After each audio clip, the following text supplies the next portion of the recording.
बंधु माने मार्च 14 रे पड़ुछि दोल पूर्णिमा एवं एही दोल पूर्णिमाटी शुक्रवार दिन पड़िबाको जाउछि। तो शुक्रवारटी माँ लक्ष्मी को समर्पित अटे एवं पूर्णिमा दिनटी मध्य माँ लक्ष्मी को समर्पित अटे। पूर्णिमा दिन माँ लक्ष्मींकर विशेष रीति रे पूजार्चना करा जाय थाए। एहा व्यतीत शुक्रवारटी मध्य माँ लक्ष्मींकर अत्यंत प्रिय होइथाए। तो बंधु माने मु आज आपण मानकु गोटे फूल विषय रे कहिबी। आपण सेही फूलटीर प्रयोग एही दोल पूर्णिमा दिन निश्चित भावरे करिनियंतु, कारण दोल पूर्णिमाटी शुक्रवार दिन पड़िछि। अर्थात एही दिन माँ लक्ष्मी को प्रसन्न करिबा पई एही उपायटी अत्यंत प्रभावशाली रहिबो। तेबे बंधु माने आजिर एही भिडियो रे मु आपण मानकु जो फूल विषय रे कहिबाको जाउछि एवं एही फूल संबंधी जो उपाय गुड़िक कहिबाको जाउछि ताकू आपण निश्चित भावरे एही दोल पूर्णिमा दिन निश्चय भावरे पालन करंतु। एहाकू पालन करिबा द्वारा आपणकू माँ लक्ष्मींकर विशेष कृपा प्राप्त हेबो एवं आपण माने जानती जो व्यक्ति को माँ लक्ष्मींकर विशेष कृपा प्राप्ति होई थाए सही व्यक्ति जीवन रे केबे भी धन धान्यर अभाव होई न थाए किंबा सही व्यक्ति को केबे भी दुख कष्टर सामना करबाको पड़ी न थाए। तो आपण माने मध्य जदि माँ लक्ष्मींकर विशेष कृपा प्राप्ति करबा पई चाहुचंती तेबे आपण माने मध्य एही फूलर प्रयोगटी दोल पूर्णिमा दिन निश्चित भावरे करंतु, जहा फल रे आपण माने मध्य माँ लक्ष्मींकर विशेष कृपा प्राप्ति करि परिबे। बंधु माने कोन आपण मानको घरे भी अछि सदाबहारर गछ? तेबे बंधु माने सदाबहार फूलर किछि एपरि आश्चर्यजनक रहस्य रहिछि जहा अनेक लोकंकु ज्ञात न थाए। बंधु माने आपण प्रायतः अनेक लोकंको घरे एही गछटी को देखिबाको पाइथिबे, मात्र 99% लोक एहार फायदा एवं क्षति विषय रे ज्ञात न थांती। तेबे बंधु माने जदि आपणको घरे भी आपण एही सदाबहार गछटी को लगाइछंती किंबा आपे आपे एही गछटी आपणकर घरर परिसर रे उठी जायछि तेबे तुरंत करिनियंतु एही काम, नचेत भविष्यत रे आपणको एथि पई पश्चाताप करिबाको पड़ी पारे। जदि केबे भूले आपण एही फूलटी को भगवान को चढ़ाई देइछंती तेबे एही वीडियोटी निश्चय देखंतु। तेबे बंधु माने ए विषय संपूर्ण जानिबा पई वीडियोटी को स्किप न करी शेष पर्यंत निश्चय देखंतु एवं वीडियोटी रे आगो को बढ़िबा पूर्वरु वीडियोटी को लाइक करी चैनल टी को सब्सक्राइब करि दियंतु। तेबे बंधु माने जेते भी धनी लोक अछंती जेते भी प्रतिष्ठित लोक अछंती आपण निश्चय भाबरे सेमानकर घरर परिसर रे एही गछटी को देखिबाको पाउथिबे।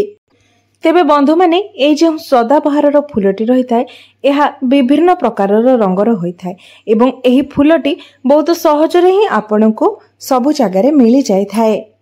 तेबे बंधु माने सबुठारु गुरुत्वपूर्ण एवं बड़ कथा हेउची सदाबहारर ए जो रंग बेरंगर फूल होई थाए एहा आपणकर भाग्य को भी रंगीन करि देई पारे, एहा आपणकर दुर्भाग्य को सौभाग्य रे परिणत करि देई पारे। तेबे बंधु माने जदि आपण कोनोसी व्यापार वाणिज्य करूछंती एवं बारंबार आपणको सेथिरे क्षतिर सामना करबाको पड़ुछि किंबा आपण जो भी कार्य करूछंती सेथिरे बारंबार आपणको विफलतार सामना करबाको पड़ुछि, सेही कार्यटी आपणकर संपूर्ण होई पारु नाही, कार्यटी रे अनेक बाधा विघ्न आसुछि, कोनोसी एक विशेष क्षेत्र पई आपण निजको प्रस्तुत करिसंती तथापि भी आपण सेथिरे सफलता लाभ करि पारु नाहंती, तेबे एपरी परिस्थिति रे केवल गोटे थर आपणको एही उपायर पालन करिवार अछि। एहार लाभ एवं एहार चमत्कारी परिणाम आपण निजे ही अनुभव करि पारिबे। एहा व्यतीत जदि आपणकर ऋण भार बढ़ी जाइछि एवं सेही ऋण को परिशोध करिबा पई आपण माने समर्थ होई पारु नाहंती, आपणकर आर्थिक स्थिति धीरे धीरे दुर्बल होई जाउछि एवं आपण सब समय आर्थिक संकट देई गति करूछंती, तेबे मध्य एही उपायटी आपणको सेथिरे लाभ प्राप्त कराइबो, अर्थात आपणकर धनजनित समस्या को दूर करिबा पई मध्य एही उपायटी आपणको काम रे आसीबो।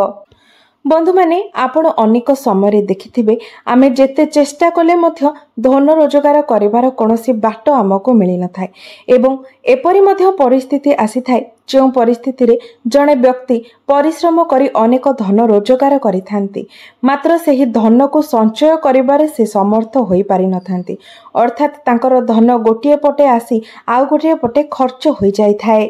तेबे बंधु माने जदि आपणक जीवन में मध्य एहीपरि किछि समस्या रही तेबे एही उपायटी को आपण निश्चित भाव करिवार आवश्यकता अछि कारण एही उपाय द्वारा आपणक जीवन में चलिथिबा एही सब समस्या गुड़िकर निश्चय भाव समाधान हो जाय पारिबो।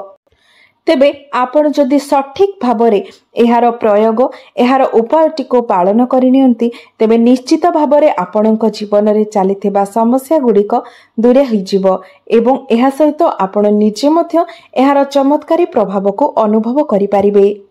तेबे आपणकर समस्या गुड़िक दूर हेबा सहित आपणकर मनोस्कामना मध्य एही उपाय माध्यम रे पूर्ण होई पारिबो।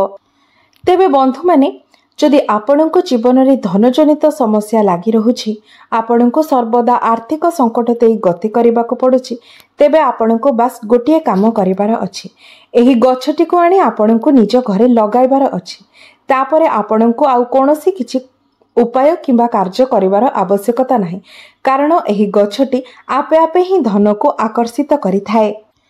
एही गछटी को आपण घरे लगाइबा द्वारा आपण को प्रत्येक कार्य रे सफलता प्राप्त होइथाए जेकोनोसी भी कार्य आपण आरंभ करिथांती बिना किछि बाधा विघ्न रे सेही कार्यटी आपणकर संपूर्णता लाभ करिथाए। तेबे बंधु माने आगको मो आपण को आहुरी एही फूल सहित जड़ित 3 ରୁ 4ଟି उपाय विषय कहबाको जाउछि जहाँ आपणक जीवन को संपूर्ण भाव में बदलाई देब आपणकर दुर्भाग्य को सौभाग्य रे परिणत करिदेब। तेबे आपणको केवल एतिके करिबार अछि जे आपणको मु जे उपाय गुड़िक विषय कहबाको जाउछि सेगुड़िको आपणको संपूर्ण ध्यान दे सुनिबार अछि एवं उपाय गुड़िको भल भाबरे बुझी तापरे उपाय गुड़िको प्रयोग करिबार अछि जहा द्वारा एही उपाय गुड़िक करबा समय आपणको द्वारा किछि भूल हेबो नाही।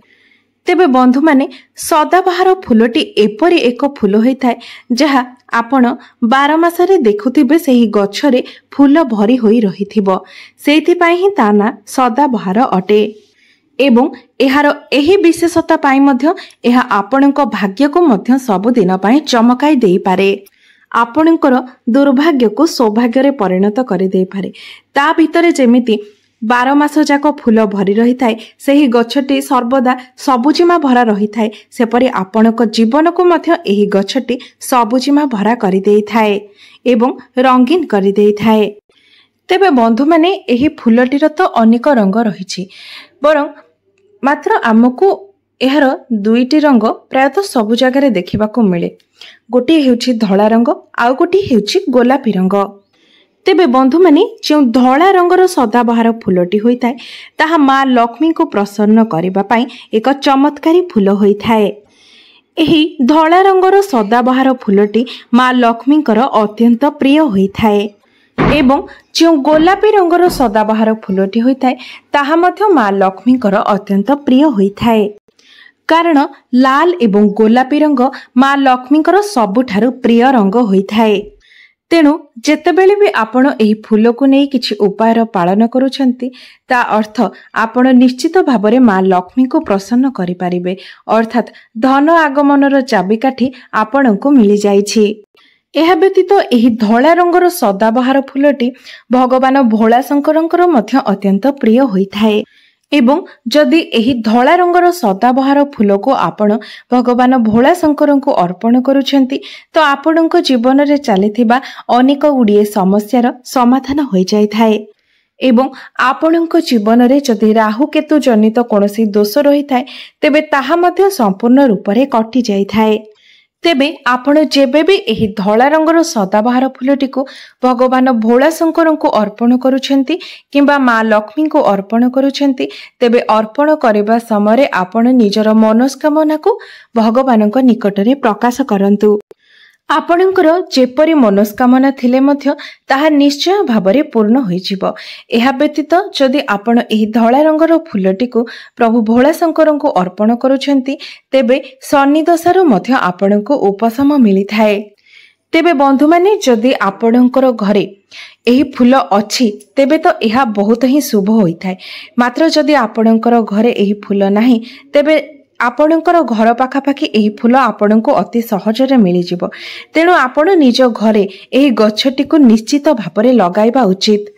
यह व्यतीत जदि आपण प्रत्येक दिन सदाबहार फूल को हाथ में धरी माँ महालक्ष्मीकर कौनसी भी मंत्रर जप करती तेबे मध्य धीरे धीरे आपणकर आर्थिक संकट दूर होइथाए। एवं जदि आपणकर स्वास्थ्य जनित किछि समस्या रही तेबे आपण जदि एही फूल को निज हाथ में धरी भगवान निकटरे निजर स्वास्थ्य पाई प्रार्थना करती, उत्तम स्वास्थ्य पाई भगवान को जनाती तेबे आपण मध्य निज स्वास्थ्य रे धीरे धीरे उन्नति हेबार परिलक्षित करिवे। तेबे बंधु माने आपण माने निहाती एही वीडियो रु जानि पारिथिबे जे एही सदाबहार फूलटी जहाँकि अति सहजरे आमको सबुठारे मिली जाए ताहा केते चमत्कारी अटे। आपण एहाको घरे केवल लगाइबा मात्रे ही आपणकर धन जनित समस्या दूर होई जिवो। आपणको माँ लक्ष्मीकर कृपा प्राप्ति हेबो। एहा सहित प्रत्येक कार्य आपणको सफलता मध्य मिलिबो। तेणु जदि आपणको घरे एही फूलटी नाही तेबे निश्चित भाबरे एही फूलर गछटी को आपण निजर घरर परिसर रे लगाइबा उचित। तेबे बंधु माने मोर एही वीडियोटी जदि आपण माननकु भलो लागि थाए तेबे वीडियोटी को लाइक करी चैनल टी को सब्सक्राइब करि देबे एवं कमेंट बॉक्स रे भक्ति एवं श्रद्धार सहित जय माँ लक्ष्मी निश्चय लिखिबे। बंधु माने आपण माननकर जीवन मंगलमय हो एहा ही माँ लक्ष्मी को निकटरे मोर प्रार्थना। धन्यवाद।